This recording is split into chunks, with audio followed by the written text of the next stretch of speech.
All right. I am here with Robbie Hardy, and she is an author, speaker, and amazing entrepreneur and mentor. How you doing, Robbie? I'm great. How are you doing, Steve? Doing good. Doing good. I'm really excited to get into everything around mentorship and your exit as well. But before we get into all that, let's talk about your background. How'd you get started in business and entrepreneurship? Well, I got started, I was 25 years in the corporate world, so I was a slow starter on getting into entrepreneurship. And I realized that I was a square peg in a round hole. So I was very successful, but I just never felt fulfilled. And so I decided to leave and try to figure something else out. I was working for a publicly traded company. I was a woman. It was a long time ago. They didn't want me to leave. So they sort of patted me on the head and said, "Why don't you take a leave of absence?" And I did, and I figured it out and realized I wanted to be that I was going to start something of my own. I was tired of, a lot of the corporate things, and being a software entrepreneur, I was tired of building the same thing over and over and over again. So I left and started a company and ended up being in the right place at the right time with the right product. Sold it, did that a couple of times. Have done turnarounds, became an angel investor right after that, sort of paying it forward. And I've been working on empowering women since 1986 in my first secretary back in those days. And so, yeah, that's kind of who I am. I work and I have always been coaching and mentoring entrepreneurs, and now I'm a mentor in residence at Duke University also. Very cool. Very cool. So I think something that's really interesting with this conversation is that you've seen, both perspectives very deeply with being an entrepreneur and an operator, and also as an investor, which I think is really something that we should touch on with. I think it's XL Ventures, which is a really Yes. fascinating fund. So I think first let's start with the entrepreneurial side, and then we can jump over to the investor side. So let's talk about the venture that you saw success in and had an exit, and let's talk a little bit about how that happened.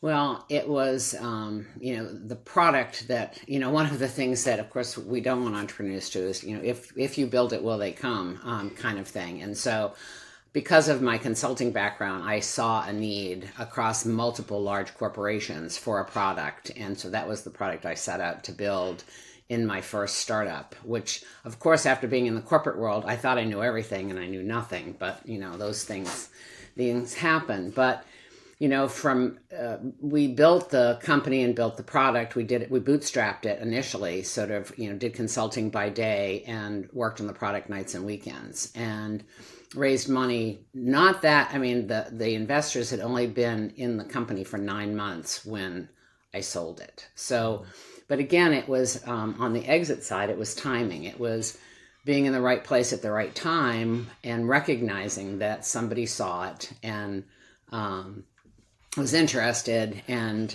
I was willing to. I just kept negotiating till we got what we wanted. So I was, you know, uh, building the company with one hand and working on this exit with the other hand. Or you need to be an octopus when you do this. Yeah, yeah, it's Yes.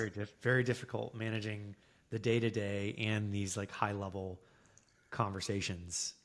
Right. And So we had a product that this company needed and wanted, and you just have to kind of, be. The corporate world was very helpful so that I could, maintain my cool, so to speak, when someone was interested in buying my baby. So. yeah, and how did the conversations begin? It was a customer that really No, it needed was the product. actually I was at a trade show, and they and I think most people realize that at large trade shows, the investing world and the M&A world is everywhere. You don't know that's who they are, but they're always looking for what's next. People, FOMO for big companies and investors is alive and well. So.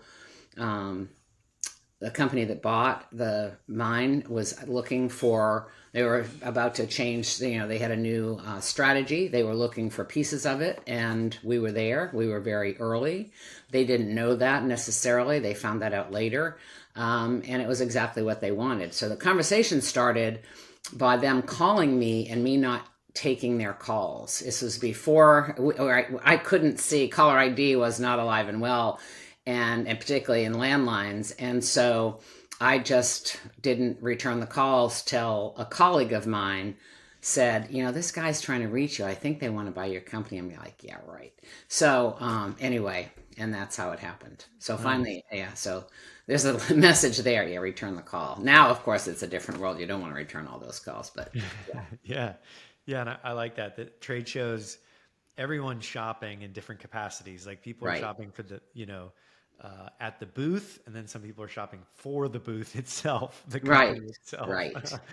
Yes, you just never know where it might be. So, which is the importance of having, your elevator pitch and your story really well honed so that when you have those conversations, they're meaningful.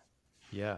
And you briefly touched on timing. I think that's a question that comes up a lot is around when is the right time for exits and how to be prepared. So what can you share around why it was the right time? Well, I mean, in terms of just let me touch on being prepared because I think it's important. I think when Mhm. you start a company, you should always start it with the idea that, there may be an exit. So you never commingle money. You have really good books. You have really, all your legal stuff is in order. You run like a company, not like, two guys in a garage. You can be two guys in a garage, but as long as somebody's keeping all that up to date and current. And so when you have to go have a data room to get to an acquirer, you're not scrambling too hard. Timing is different for everyone. There's not a right or wrong time to sell. It's really up to the entrepreneur, the investors, the board. It becomes that type of a decision. People worry about leaving money on the table. And if you look at how things move, you just never know. I mean, who would have thought there would be a pandemic? So there are plenty of people that, wanted to wait longer to get more money. And of course, those deals, fell off the table. So it's when is it right for you? Is it the right company that you think will, help take the product forward? The price is, clear. What's the multiple that your investors are looking for that's reasonable? And what will the acquiring company do with your employees, which is really important because that team is what got you there. So there's many factors. There's not, in my opinion, any hard and fast rule of when to sell. The hardest part is to not get so caught up and leaving money on the table that you miss a deal. Hmm. And you mentioned that you negotiated quite a bit. What were some of the things that you used there? Did you shop around a bit, or how did the negotiations work? Well, I did not shop around. I didn't have time to shop around. I was trying to raise money, and I was trying to sell the company. I was trying to build it, so I did not shop around.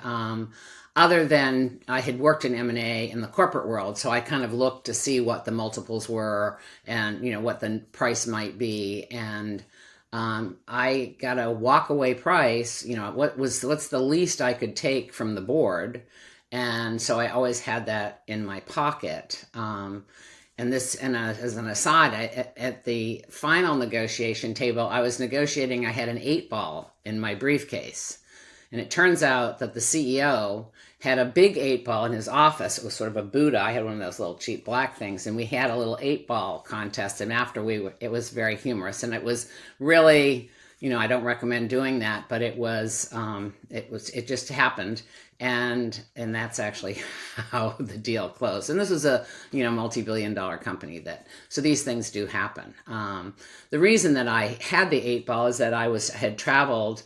It's a California company, and I had traveled to California without my lawyer, and so I had no one to pause with. I had no one to go out and talk to. So I was looking for something to break up. It's very stressful, and it's who's going to say the next word, etc. And so the 8 ball became my negotiator. Nice, nice. Kind And of this weird, was I like know. the Yeah, it became the deal piece for when we had the deal dinner when it sold. So everybody who is an investor has a CI Technologies 8 ball. nice, very cool, very So, cool. but I'm So not recommending it. But I think it's use your creativity or innovation, be respectful, etc. And yeah, be able and know what your walkaway price, so when you can walk out the door. And say, gee, this isn't going to work, and have a plan. And I also was working on, okay, if this doesn't work, what else are we going to do? How, looking at cash flow, which is Yeah. king, of course, in that time. Yeah. And you also touched on team, which I think is a great indicator from an entrepreneur's perspective as to what happens with them. And after the deal was done, how long did you stay? Did the team stay? What did that look like with after the? So the team stayed. They were treated well. It's generally the case that, of course, the benefits are better than in a startup. Mhm. But sometimes, the big company doesn't work. So people stayed for a while. Some of them stayed, for years and years and years. What happens in most acquisitions is that the founder, CEO, whatever, has, a 18 to 36 month contract because part of the sale price is held back and it's in escrow and it's there for them to see if you've lied about anything or something shows up. So there's money to cover that.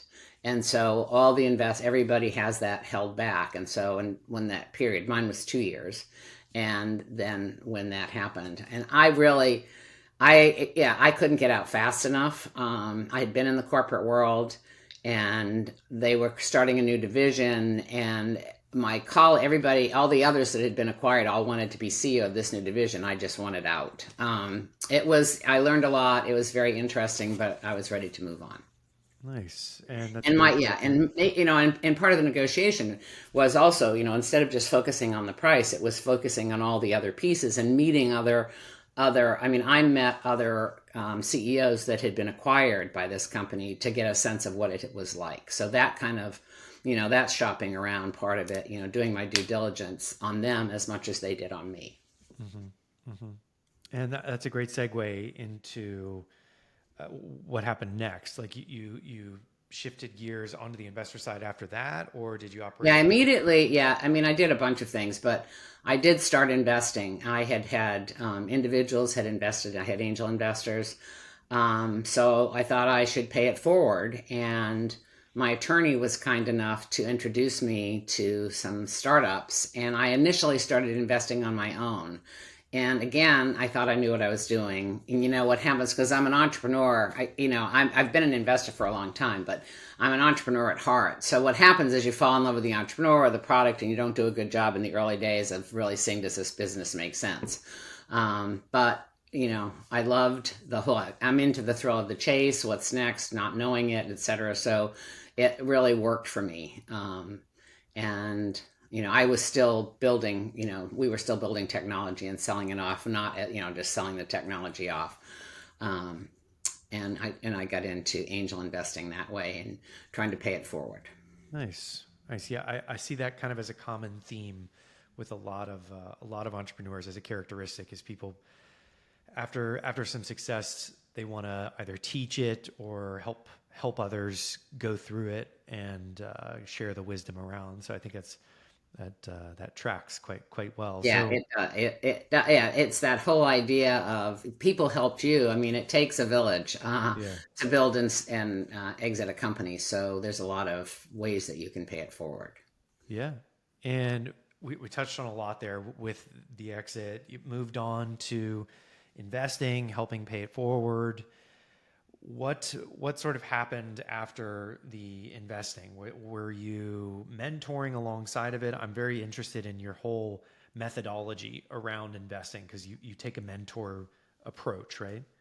Well, yes. I mean, it is. I started mentoring very part time after the exit because there were still technologies that I wanted to build. There were other things that I wanted to do, Hmm. but I was mentoring, a handful of people on the side, and particularly when I would get introduced to an entrepreneur who was about to raise money or thinking about raising money. And so I spent time mentoring them. And I have to tell you that I always feel like I learn more from them than they learn from me because every one of them is so very different. And that's why there's not a handbook for um, how to do a company because they are very different. So I did, yes, I've had a coaching and mentoring business since 1996. So Yes, off and on, not always, kind of ebb and flow, depending on what other things that I've been doing. Mm-hmm. I've started other projects and the empowering women side of my life, and writing books, and doing consulting, and I just, the more the merrier. Mm-hmm. And I think that's a great segue into some of the sort of character traits that you've seen over the years of women in the business space, that you've seen that have crushed it, that have become really successful. What are some standout sort of characteristics that you've noticed over the last years? Well, and again, I mean, they're all different. I think the main thing that I see is women need to take their seat at the table, and they need to know that they can do this, that they're enough. Not, a lot of, women have been told otherwise, and finding that core inside yourself where you can stand tall and sort of own the room so that you're taken seriously. I mean, back in my day, I mean, everybody thought I was the secretary. I was the only woman in the room. And so that's, that there's still that. It still exists. Unfortunately, we have not come as far as I would like.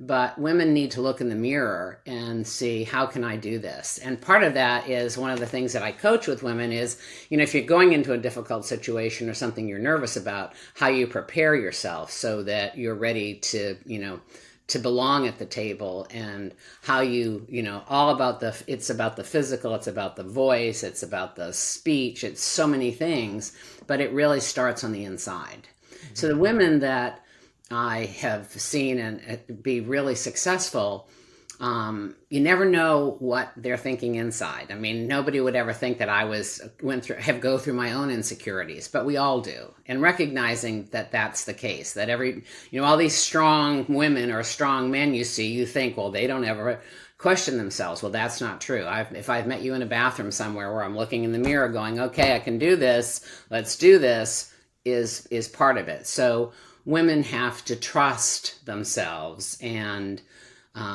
go for it, because the worst thing that can happen is it doesn't work. But worse than that is they never tried. Mm-hmm. So women who get out there tend to be successful. Mm-hmm. Because we've seen, there's a lot of data that, women in management, listen more, have an affinity that, problem solving in a different way, and can bring a team along very successfully. Mm-hmm. And I've even heard that, starting sooner is probably one of the key ingredients with it, where male entrepreneurs are likely to just walk into a room with a napkin and an idea, and women want it to be a little bit more prepared, and sometimes. Well, right. I mean, that applies across the board. I mean, I can tell you, when I was doing Excel Ventures, and when I raised another fund in 2000. Women want to know, they don't have FOMO. They don't have fear of missing out in the same way. They don't feel the need to brag at a cocktail party that they just invested in something or whatever. So they need to understand, and there's nothing wrong with that. However, that's an excuse. That's something to hide behind. You go into a meeting, and we're talking about ideas, and somebody throws something out, and then someone else, a woman, has a great idea, and she brings out a notebook, and she's got all these data, and she's done all this research, and by the time she finishes telling it, no one's listening. And so, and then the guy steals the idea, so to speak, but he just speaks it. And so it's, again, that being comfortable and knowing that what you're saying, and if it is wrong, it's wrong, and that's the worst thing that can happen. What's the worst thing that can happen? And if it's that someone interrupts you, or someone says, I disagree, who cares? You just move on. So, yes, and not waiting, because you'll never dot the I's and cross all the T's. It'll never happen. Mm-hmm. And how has the landscape changed from when you I wish I could say it had changed a lot, but it hasn't. We were kind of making some reasonable progress prior to the pandemic, and prior to Roe versus Wade being, I mean, for women, it's tough to be a woman today. It's not an excuse. It's just tough to not, have what men have in terms of equal rights and control over their body, et cetera, et cetera. But women are smart and strong and bold. And so it doesn't matter whether it's 1995 or it's 2025. You have to be out there and not hide behind the fact that, well, they're not doing X or Y because I'm a woman. Make sure that's the case, and don't go after money or to, do your due diligence. If you look for an investor and you go to their website and there's not a woman in sight and there's not a woman in their portfolio, then that's not a place for you, because that's part of the problem. So you have to find, and there's now a lot of funds that fund women. It's not enough. I'm not saying there is. There's never enough for everybody to get what they think they should have, but it's doing your homework and never hide behind well, they won't do it because I'm a woman. Then you as a woman find the place that will. Mm-hmm.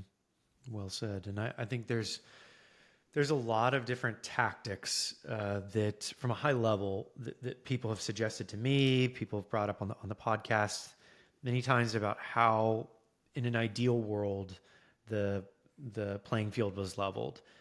What would you say were some ways that we could potentially, even things out a little bit? Like, what are some things that... Well, I mean, we need more women investors. So that's a segue. We may not be ready to go there, but one of the reasons, I mean, I used to complain, I've invested with men for a long, long time, and I've always pushed them to invest in women. And then I finally, about 10 years ago, sort of looked in the mirror and thought, hey, you want to change this? You have to, women have to change it. And it's again, what you talked about, how women, want to do their homework and do their research before they jump in. So getting women educated enough to feel comfortable investing, because then when women founders look on the website, there's all these women there who, they look like them. They have that same experience. So women who are accredited investors, or whether they know they are or not, find out and are willing to put their toe in the water and start building that platform of women investors, is really where the difference will be made. Men want to come along. They're not all bad people, obviously. And it's just that, you have to get them comfortable. And so having more women at the table is the answer. Mm-hmm. Got it. Yeah. I like having good tactical solutions that we potentially all help out with. And I think that's a great one that I've actually heard before, of having more women in the investor seat, helping fund other women. And I think that's a way that it can kind of go through the whole system. Right. I mean, and then the women founders, as they're successful, they become it. And so, I mean, it's a long cycle, but we have to start somewhere. Yeah. Yeah. Well, that leads us to the finale. Knowing what you know now, what would you tell yourself 10 years ago? What I would tell myself is that I didn't know what I didn't know. And I jumped in thinking, because I had this great corporate experience and I'd, done deals and been in M&A and built software, et cetera, et cetera. And it was hard to know the questions to ask. It was hard to find somebody to be my mentor, so to speak. And so what I wish is that, and there probably was a mentor out there. I just didn't look. I didn't look hard enough. And I think finding someone, it could just be that, you may not think of them as a mentor, but find somebody else who has walked in your shoes and talk to them. Most entrepreneurs are very willing to share the good, the bad, and the ugly. And so surround yourself with that. Your network is your most important asset. And reaching out to people and asking the questions it is the thing that I wished. I mean, I muddled through, but it was much harder. Mm-hmm. Well said. So that leads us to the last piece here. I wanted to talk about your book, Okay. and Startup. I really want to know what the principles are and what people could kind of expect about that, and then what you're working on now. Yeah, so it's my second book. The first book was Upsetting the Table, which was helping women climb the corporate ladder. They're told as stories. They're not business books where, you have chapters where you have to, go through tables and charts, etc. And Fed Up to Startup is really based on my first startup. That's when I got fed up in the corporate world and I joined the startup world. And so it's the story of a young woman, Rebecca, who leaves the corporate world and does a startup, and it takes you through her journey with her, she has a husband. I mean, there are characters, and people ask me all the time, so what's Rebecca doing? And it took, I always have to stop a second because Rebecca's the character. She's not real. So there's a lot of lessons in there. It talks about, how does she find space? How does she get a team? How does she hire people? I mean, it's filled with lessons about how to run a business, but it's put together as a fable. So it's my experience, but I could change it to be more interesting or less interesting depending on the situation.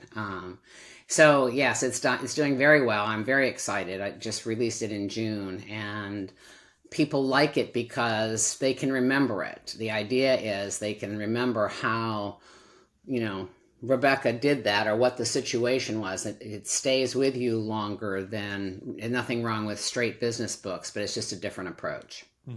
I like that Yes, and I'm working on my third book, which is on women angel investing. So that was the three, and so I'm trying to get there, because I also released a new program called the Startup Experience, which is based on, it's for entrepreneurs. So I got distracted, but I'm back on track now. Got it. So right now you're working on another book. Is that what you're mainly working on, or what else are you Well, doing? I'm a mentor in residence at Duke, so I'm mentoring, and I still have my private practice, which I'm always trying to pare down. Because I love it, but it can be, sometimes you have, entrepreneurs you're coaching, and you just want them to do it, but they're, afraid or whatever. And so, but I love it, and it's interesting to learn about lots of, different businesses and different technologies and different sciences. And so I do really enjoy it. So that's what I do. That's sort of my day job. And my other job is writing the books and the programs. Very cool. And where can people go and learn more about all of it? They can go to robbiehardy.com. Beautiful. All right. Well, those are all the questions that I have for you, Robbie. And wherever everybody is listening on iTunes or Spotify, the links that Robbie mentioned will be in the show notes. But thank you so much for coming on and sharing. Thank you, Steve. Take care.